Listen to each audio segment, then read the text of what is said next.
अच्छा, लास्ट जो रिकॉर्डिंग थी उसमें हम पार्ट पेमेंट की बात कर रहे थे, ठीक है। उसके बाद अब एक केस स्टडी भी देख लेते हैं 1966 की, डीएनसी बिल्डर्स की रीस के साथ थी।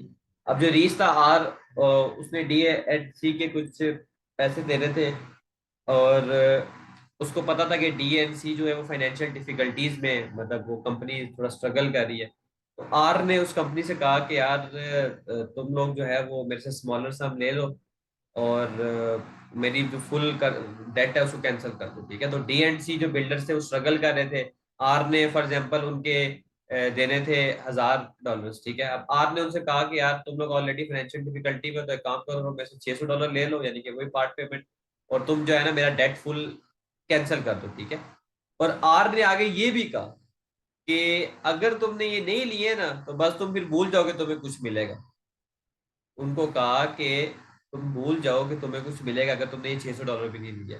अब उन्होंने रिलेक्टेंटली, यानी कि अब जाहिर सी बात है उनकी मजबूरन, उन्होंने वो स्मॉलर सम एक्सेप्ट कर दिया, ठीक है। जो बिल्डर्स थे उन्होंने वक्ती 600 ले लिए, लेकिन बाद में उन्होंने सू कर दिया रीस को कि जो $400 रिमेनिंग है वो भी दो। तो अब पार्ट पेमेंट क्या जो है वो काउंट होगी या नहीं होगी? तो पार्ट पेमेंट इस सिचुएशन में काउंट नहीं होगी। क्यों? क्योंकि थर्ड पार्टी ने तो की नहीं है, कंपोजिशन में तो एड्रेस तो है नहीं, अकॉर्ड नहीं है, कि दोनों पार्टी ने फ्रीली एग्री नहीं किया पार्ट पेमेंट पे। जो डी एंड सी बिल्डर थे उनको मजबूरन, क्योंकि वो फाइनेंशियल डिफिकल्टी में थे, उनको पैसे लेने पड़े, तो मजबूरन उन्होंने किया। तो इसका मतलब है कि जो जो स्मॉलर सम उसने दिया है वो फुल अमाउंट कैंसिल नहीं करेगा, क्योंकि अकॉर्ड नहीं था। एक्सेप्शन ये थी ना कि अकॉर्ड अगर होगा तो फिर अकॉर्ड का मतलब है दोनों विलिंग, आजाद, मतलब बगैर किसी प्रेशर के दोनों पार्टीज एग्री करती है कि यार आधी पेमेंट पे हम लोग जो है ना सेटल कर देते हैं डेट। तो यहाँ पर ऐसा नहीं था। डी एंड सी बिल्डर्स ने मजबूरन उसको क्लेम किया क्योंकि वो धमका रहा था उसे।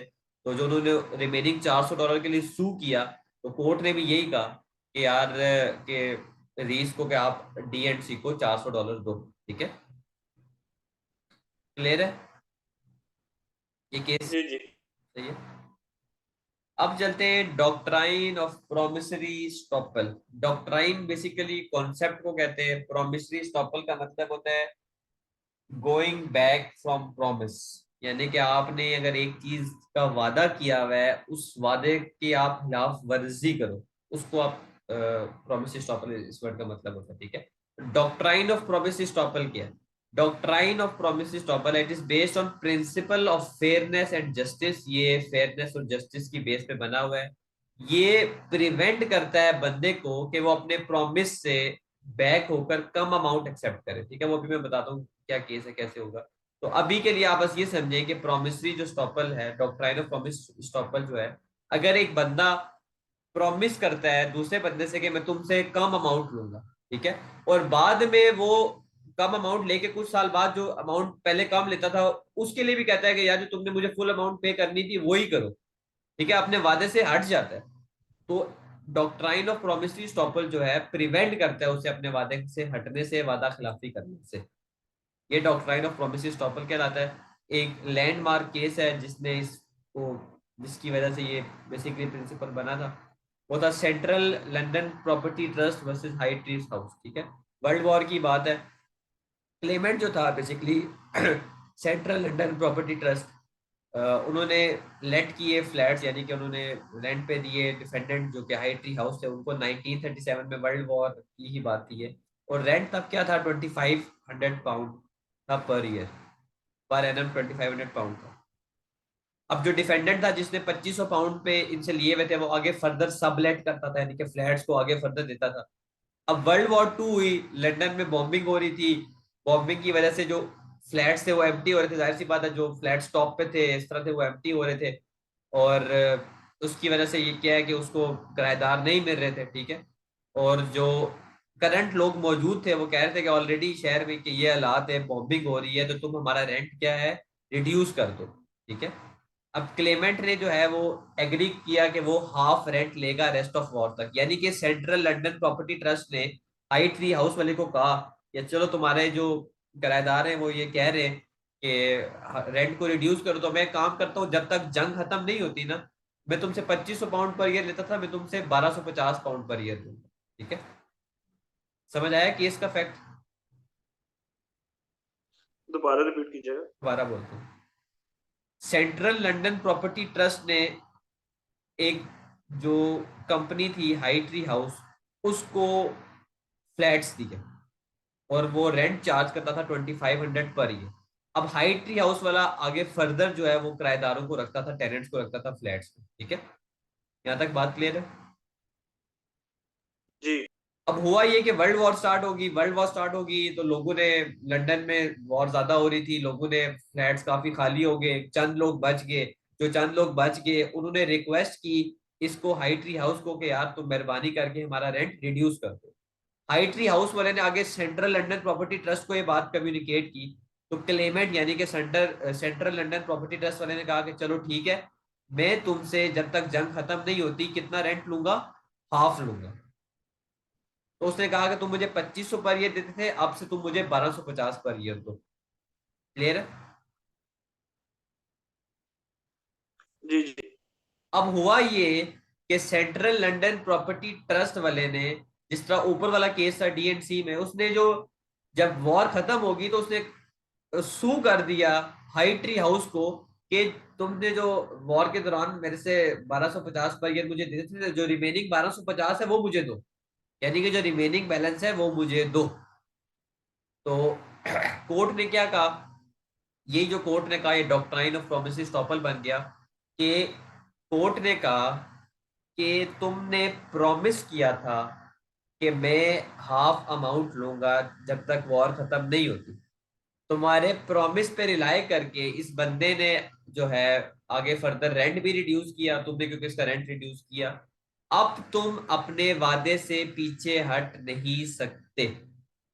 ये चीज डॉक्ट्राइन ऑफ प्रोमिस टॉपल कहलाती है। क्लियर है। जी जी। डॉक्ट्राइन ऑफ प्रोमिस टॉपल ये कहता है कि फेयरनेस और जस्टिस की बेस पे होता है। वो ये कहता है कि एक बंदे ने अगर एक वादा किया है तो वो जो वादा उसने किया कि वो लेसर अमाउंट एक्सेप्ट करेगा, जैसे इसने वादा किया कि मैं 1250 पाउंड एक्सेप्ट करूंगा, अब ये इस वादे से हट नहीं सकता। जो कि ये हट गया, इसने कहा वॉर के बाद के, जो वॉर के दौरान भी तुमने मुझे आधे पैसे दिए ना, अब आधे मेरे बकाया वो भी मुझे वापस करो, सू कर दिया। अब कोर्ट ने कहा कि under the doctrine of promise topple के तुम ऐसा नहीं कर सकते, तुम अपने वादे से पीछे नहीं हट सकते। हाँ, अगर वॉर खत्म होगी थी उसके बाद अगर इसने तुमसे तुम्हें 1250 पाउंड दिए, तब वो तुम्हें 2500 पाउंड दे सकता है, तब की ये बात नहीं होगी। ठीक है, लेकिन ड्यूरिंग द वॉर टाइम तुम जो रिमेनिंग अमाउंट है इससे क्लेम नहीं कर सकते। तो ये है doctrine of promise topple. Clear है ये। जी जी। अब इस डॉक्ट्राइन के भी कुछ कंडीशन है। नंबर वन के एग्जिस्टिंग कॉन्ट्रैक्ट होना चाहिए पार्टीज के दरमियान। ठीक है, जैसे सेंट्रल लंदन ट्रस्ट और हाई ट्री हाउस के दरमियान कोई कॉन्ट्रैक्ट हुआ होगा। Clements must voluntarily wave of right, के जो क्लेमेंट यानी कि जो सेंट्रल लंदन प्रॉपर्टी ट्रस्ट है उन्होंने खुद वॉलेंटरली, वेव ऑफ का मतलब है छूट दे दी, वही रेंट की छूट दे दी। पहली चीज कॉन्ट्रैक्ट होना चाहिए दोनों के दरमियान। क्लेमेंट जो है वो अपनी मर्जी से, फ्री ऑफ विल, किसी के दबाव में नहीं, उन्होंने छूट दे दी, मैं कम पैसे एक्सेप्ट करूंगा। Must must be intention that defendant would rely on it, ये इंटेंशन होनी चाहिए कि जो डिफेंडेंट है वो इस पर रिलाई करेगा। और defendant must alter their legal position, और इसकी वजह से डिफेंडेंट जो है वो अपनी लीगल पोजीशन को ऑल्टर करेगा। ठीक है। अब आप मेरे से शायद क्लास लीव कर गए थे, ये पॉइंट मैं दोबारा रिपीट कर देता हूँ। जो डॉक्ट्राइन ऑफ, आवाज आ रही है आपको मेरी? जी जी। सही है। डॉक्ट्राइन ऑफ प्रोमिस टॉपल जो है उसकी कुछ कंडीशंस है। ये चार कंडीशंस है। Number one, there must be existing contract between parties, दोनों पार्टी के दरमियान कॉन्ट्रैक्ट होना चाहिए, जैसे अब यहाँ पर सेंट्रल लंदन प्रॉपर्टी ट्रस्ट और हाई ट्रीज हाउस के दरमियान होगा। उसके बाद क्लेमेंट, एक मिनट,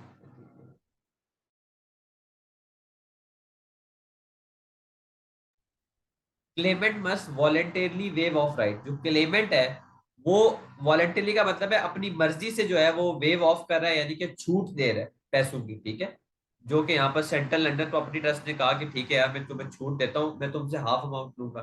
तो पहली शर्त कॉन्ट्रैक्ट होना चाहिए, दूसरी शर्त क्लेमेंट जो है वो फ्री ऑफ विल जो है वो छूट दे रहा है पैसों की।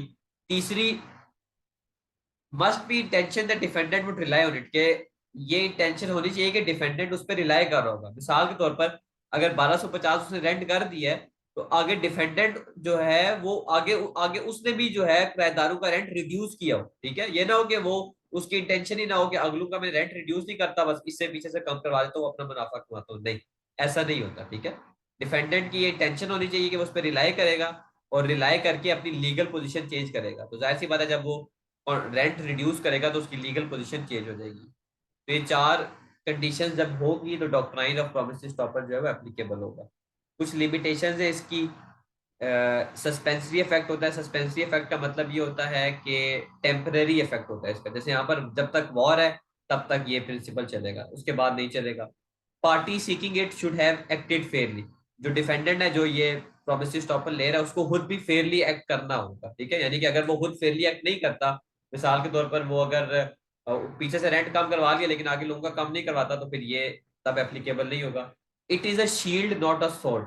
ये आपके लिए एक ऐसा डिफेंस कोर्ट ने दिया हुआ है, स्वॉर्ड नहीं है ये, शील्ड है, डिफेंस मैकेनिज्म है जो कि आपको डिफेंड करता है कि अगर ऐसी कोई सिचुएशन आ जाए तो अगर आपसे कोई प्रॉमिस करे कि अब वो कम अमाउंट एक्सेप्ट करेगा तो वो बाद में जाके वादा खिलाफी ना करे, ठीक है। तो ये था doctrine of promise stopper. Clear है ये। जी जी इसके बाद हमने एलिमेंट ऑफ कॉन्ट्रैक्ट में पढ़ा था, एग्रीमेंट होती है, एग्रीमेंट में ऑफर एक्सेप्टेंस आ गई, फिर कंसिडरेशन आ गई, फिर था intentions to create legal relation. के इंटेंशन भी तो होनी चाहिए पार्टी की कि लीगल रिलेशन आपस में बनाए, ठीक है। तो अब वो इसको इतना ही रखें। अच्छा, एक मिनट कीजिएगा। अच्छा, अब एक एलिमेंट ऑफ कॉन्ट्रैक्ट ये भी है कि दोनों पार्टीज का इंटेंशन भी हो कि लीगल रिलेशन में वो बाउंड होना चाहते हैं, वैसे ही कोई एग्रीमेंट नहीं कर रहे, लीगली एक दूसरे को बाइंड करना चाहते हैं, ठीक है। तो कॉन्ट्रैक्ट के लिए लीगल रिलेशन का होना जरूरी है, ठीक है। अगर आपको क्लियर नहीं हो रहा कॉन्ट्रैक्ट के थ्रू कि यार क्या इंटेंशंस थी दोनों पार्टी की कि लीगल रिलेशंस होंगी या नहीं, तो कोर्ट फिर जो है वो फैसला करती है, ठीक है। कोर्ट क्या फैसला करती है, वो एग्रीमेंट के हिसाब से फैसला करती है। अब इन केस ऑफ डोमेस्टिक और सोशल एग्रीमेंट, अगर डोमेस्टिक या घरेलू एग्रीमेंट हुआ हुआ है तो कोर्ट ये एज्यूम करती है कि कोई इंटेंशन नहीं होगी लीगली बाउंड होने की, अनलेस इस चीज को वो रिवर्सल कर सके या इस चीज को रिवर्स कर सके या इसको इसके खिलाफ कोई उनको बेसिकली एविडेंस मिल जाए। तो मैं आसान लफ्जों में बोलता हूँ, अगर तो डोमेस्टिक या सोशल एग्रीमेंट्स हैं, जैसे कि भाई और बहन का कोई एग्रीमेंट हो गया, भाई भाई का एग्रीमेंट हो गया, मियाँ बीवी का एग्रीमेंट हो गया, तो कोर्ट ये एज्यूम करेगी कि कोई इंटेंशन नहीं है लीगली बाउंड होने की, ठीक है। इन लोगों की इंटेंशन नहीं थी कॉन्ट्रैक्ट करने की, पहली बात। ये बात क्लियर है। जी जी अब ये रिवर्स कब होगी, अब ये जो एजम्पशन है ये भी रिवर्स हो सकती है इन सिचुएशन में। नंबर वन, मैंने अभी आपसे कहा कि मियाँ बीवी के दरमियान अगर कोई एग्रीमेंट हुआ है तो कोर्ट एज्यूम करती है कोई इंटेंशन नहीं है लीगल रिलेशंस की, तो कॉन्ट्रैक्ट नहीं है। लेकिन अगर मियाँ बीवी फॉर एग्जाम्पल उन हैप्पीली मैरिड नहीं है, उनके दरमियान झगड़े इख्तलाफात हैं या डाइवोर्स उनकी होने वाली है, तो उस सिचुएशन में कोर्ट जो है इस इजम्पशन को रिब्यूट कर देगा। रिब्यूट का मतलब क्या होगा, रिवर्स कर देगा कि अब जो है ना ये इजम्पशन यहाँ पर नहीं लगती, अब जो है ना इंटेंशन होगी, ठीक है। अब जो है वो इंटेंशन होगी लीगली बाउंड होने की। क्लियर है ये बात, पहला पॉइंट। अंडरस्टूड है ये point. For happily married couple, there is no intention. For the couple who are going to, जो जिनकी डाइवोर्स होने वाली है, तो तब ये टेंशन कोर्ट ये अज्यूम करेगा कि इंटेंशन थी, जो भी उन्होंने उस दौरान एग्रीमेंट किया होगा उनकी इंटेंशन थी लीगल रिलेशन कायम करने की। उसके बाद बाकी अगर कमर्शियल एग्रीमेंट्स हैं, ठीक है, तो उसमें आप जाहिर सी बात है कमर्शियल एग्रीमेंट्स में आप ये अज्यूम, कमर्शियल एग्रीमेंट्स 90% ही बिजनेस उसके हिसाब से होती है, तो उसमें आपकी अजम्पशन यही होती है कि इंटेंशन है लीगली बाउंड होने की, ठीक है। इंटेंशन है लीगली बाउंड होने की, अनलेस प्रूवन अदरवाइज, अनलेस अगर आप ये प्रूव कर सकते हो स्ट्रॉन्ग एविडेंस है कि इंटेंशन नहीं थी, तो इसमें यही है, ठीक है। अब बिजनेस एग्रीमेंट में कुछ चीजें आ जाती हैं, मैं आपको वो बता देता हूँ। अब बिजनेस एग्रीमेंट में फॉर एग्जांपल एक चीज आती है आपकी, letter of comfort. Letter of comfort क्या होता है मैं आपको समझाता हूँ।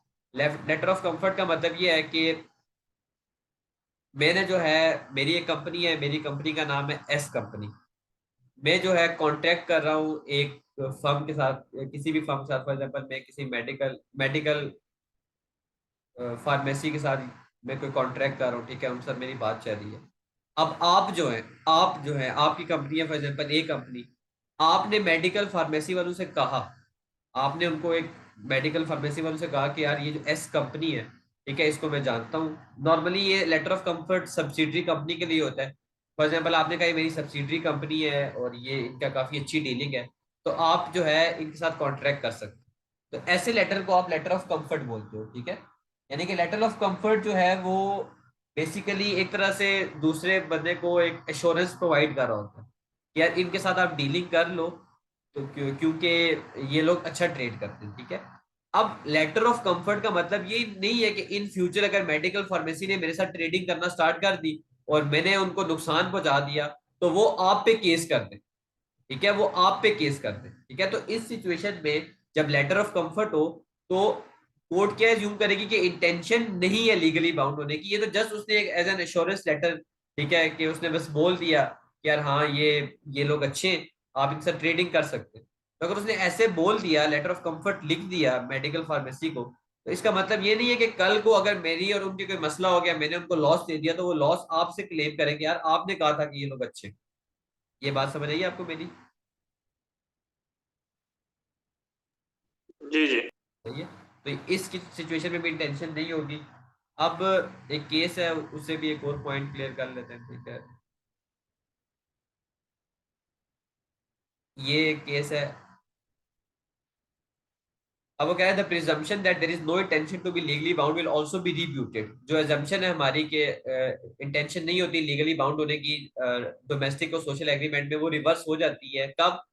जब आपके पास एविडेंस हो कि जो लोग इन्वॉल्व थे एग्रीमेंट में, उन्होंने प्रॉपर डिटेल्ड फाइनेंशियल अरेंजमेंट्स किए हो।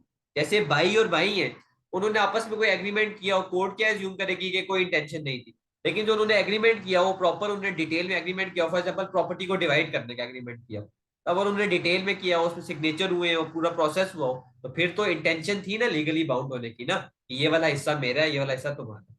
तो नॉर्मली जनरल रूल यही होता है कि कोई टेंशन नहीं होती, लेकिन अगर आप प्रूव कर सकते हो कि यार प्रॉपर अरेंजमेंट्स की गई थी, ठीक है, अगर आपके पास एविडेंस है, तो फिर वो इंटेंशन कोर्ट एज्यूम करेगा कि थी, ठीक है।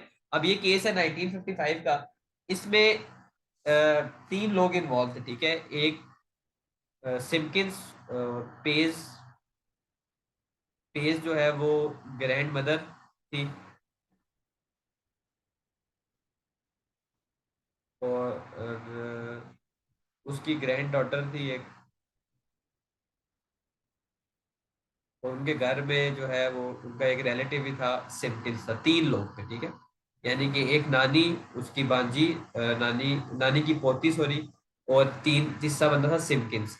इन लोगों ने क्या किया कि इन लोगों ने न्यूज़पेपर मैगजीन में कोई इस तरह पजल वगैरह सॉल्व करना था, ठीक है। तो इन लोगों ने उससे रिलेटेड जो है एक कूपन खरीदा। कूपन का मतलब है एक टोकन खरीदा, ठीक है, कि हम फोरकास्ट करेंगे कि क्या राइट आंसर होगा। न्यूज़पेपर में कंपटीशन था, इन तीनों लोगों ने मिलके कूपन खरीदा, ठीक है। कूपन की प्राइस थी फॉर एग्जांपल $90। अब इन तीनों ने $30 दिए। पेज ने भी, उसकी नानी ने भी, और सिमकिंस ने भी $30 दिए। उन्होंने ये कूपन खरीद लिया। अब जब वो कंपटीशन में फोरकास्टिंग जो थी वो पेज ने की, यानी कि ये जो नानी थी बेसिकली, उसने फोरकास्टिंग की और उसने सही फोरकास्ट लगाया, और फोरकास्ट सही लगाया, और ₹750 का जो है ना वो प्राइस वो जीत गई। अब हुआ ये कि जब ₹750 का प्राइस वो जीते, तो उन लोगों ने कहा कि जी हम सिमकिंस को पैसे नहीं देंगे, हम सिमकिंस को पैसे नहीं देंगे। तो सिमकिंस ने उनको उन पे केस कर दिया, यार हम लोगों ने मिलके ये टिकट खरीदा था, ठीक है, और हम लोगों ने बेसिकली ये एंट्री फीस जो थी वो सारी इक्वली शेयर की थी। तो इसका मतलब है हम लोगों ने एक डिटेल्ड फाइनेंशियल अरेंजमेंट की थी ना, कॉस्ट भी हमने शेयर की थी। तो इसका मतलब है अगर डिटेल फाइनेंशियल अरेंजमेंट कोई हुई भी हो, तो जो एविडेंस, जो इंटेंशन, तो इसका मतलब ये है कि तीनों लोगों की इंटेंशन थी लीगली बाउंड होने की, ठीक है। तो प्राइस जो है उसको भी जो है वो शेयर होना चाहिए था। तो सिमकिंस ने यही क्लेम किया कि 1/3 जो प्राइस है वो मेरा बनता है, क्योंकि हमने एक प्रॉपर फाइनेंशियल अरेंजमेंट की थी, जो कॉस्ट थी वो भी हम तीनों ने शेयर की थी, तो जो प्रॉफिट है उसमें भी मेरा हिस्सा बनता है। तो कोर्ट ने कहा बिल्कुल तुम्हारा बनता है, ठीक है। वैसे तो नॉर्मल एजम्पशन ये होती है कि कोई एविडेंस, कोई इंटेंशन नहीं होती लीगली बाउंड होने की, लेकिन इस सिचुएशन में क्योंकि डिटेल फाइनेंशियल अरेंजमेंट हुई भी थी, तो हम यही एज्यूम करेंगे कि इंटेंशन थी, कॉन्ट्रैक्ट था, आप लोगों ने कॉस्ट शेयर किया, तो प्रॉफिट भी शेयर करने का आपका काम है, तो सिम्पकिंस को उसके 250 पाउंड मिलने चाहिए। तो ये था केस, ठीक है। बस यही था, intention to create legal relation पे, से ज्यादा कुछ भी नहीं था। क्लियर है ये? जी जी।